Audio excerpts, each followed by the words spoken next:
ఈ అవకాశం ఇచ్చిన అందరికీ, సంఘం అందరికీ కూడా వందనాలు చెల్లించుకుంటున్నాను. నా సాక్ష్యం ఏంటంటే, నేను లాస్ట్ ఇయర్ హైదరాబాద్ ఇక్కడ జూన్‌లో వచ్చాను. జూన్.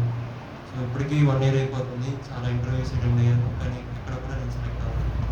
సో, ఎన్ని ఇంటర్వ్యూస్‌కెళ్ళినా కానీ లాస్ట్‌కి వెళ్తాను, రిజెక్ట్ అవుతా వస్తాను. కానీ ఒక లాస్ట్ 2 వీక్స్ అప్పుడు కూడా ఒక ఇంటర్వ్యూకి వెళ్ళాను.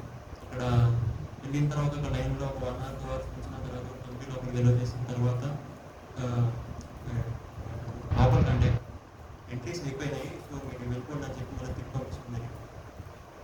సో, ఒక 3 డేస్ బ్యాక్ ఒక ఇంటర్వ్యూకి అయితే మామూలుగా రిటన్ ఎగ్జామ్ రాశాను. సో, దాంట్లో క్వాలిఫై అయ్యాను. తర్వాత అనుకోకుండా సెలెక్ట్ అయిన తర్వాత మీరు కంపెనీకి టెక్నికల్ ఇంటర్వ్యూ రావాలని చెప్పారు.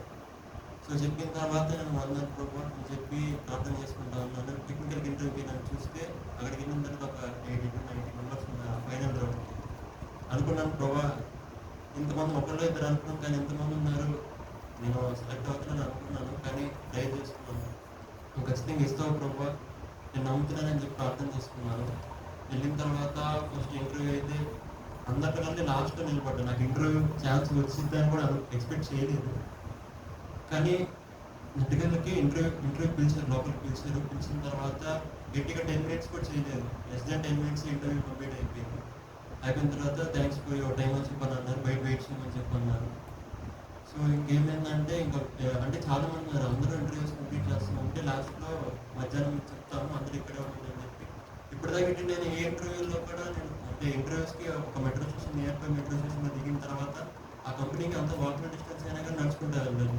కానీ ఇక్కడ నేను టిఫిన్ చేయకుండా ఎక్కడ వెళ్ళినా కానీ ఆ రోజు నా కంపెనీ వాళ్ళే ఫుడ్ ప్రొవైడ్ చేశారు. సో, తర్వాత మధ్యాహ్నం ఇంకా ప్రే చేసుకుంటూ అనుకుంటాను, ప్రభా నువ్వు ఇస్తావు ప్రభా. ఒక పక్క వచ్చిద్దా రాదా అన్న టెన్షన్ పడతా ఉంటే ఇంకా చివరికి రిజల్ట్స్ అనౌన్స్ చేశారు. సో, అందులో వచ్చిన 80 మెంబర్స్‌లో ఒక 23 క్యాండిడేట్స్ సెలెక్ట్ చేశారు. అందులో 4th పేరు నాదే ఉంది. సో, ఎందుకంటే ఇంకా దేవునికి వందనాలు చెల్లించుకున్నాను. అసలు ఎక్స్పెక్ట్ చేయలేదు. అసలు ఆఫర్ లెటర్ కూడా అప్పుడు రిలీజ్ చేశారు. ఆఫర్ లెటర్ ఇచ్చేసారు. జాయినింగ్ డేట్ కూడా నాకు 8th వచ్చింది. జాయినింగ్ ఇచ్చారు. అండ్ దాన్ని బట్టి నేను దేవునికి వందనాలు చెల్లించుకుంటున్నాను. దేవుడు నాకు ఇచ్చిన ఎంత గొప్ప ఆశ్చర్యకాలను బట్టి దేవునికి వందనాలు చెల్లించుకుంటున్నాను. అండ్ అదర్ ప్రేయర్ రిక్వెస్ట్ ఏంటంటే, వీళ్ళు ఏం చెప్పారంటే ఇది స్టార్ట్అప్ కంపెనీ, ఎంఎన్సీ కాదు. సో, ఇది ఇప్పుడే స్టార్ట్ చేస్తున్నారు కాబట్టి మీరు చాలా హార్డ్ వర్క్ చేయాలి. మీకు ప్రొఫెషన్ పీరియడ్ అనేది ఒక 2 months ఉంటుంది. సో, ఆ 2 monthsలో మీకు పర్ఫార్మెన్స్ డైలీ బేసిస్ని బట్టి మీ వర్క్ని బట్టి తర్వాత మీ జాబ్ ఉంటుందా లేదా అని డిసైడ్ అవుతుందని చెప్పారు. సో, ఒక ప్రేయర్ రిక్వెస్ట్ మేము ప్రేయర్లో జ్ఞాపకం చేసుకున్నాము.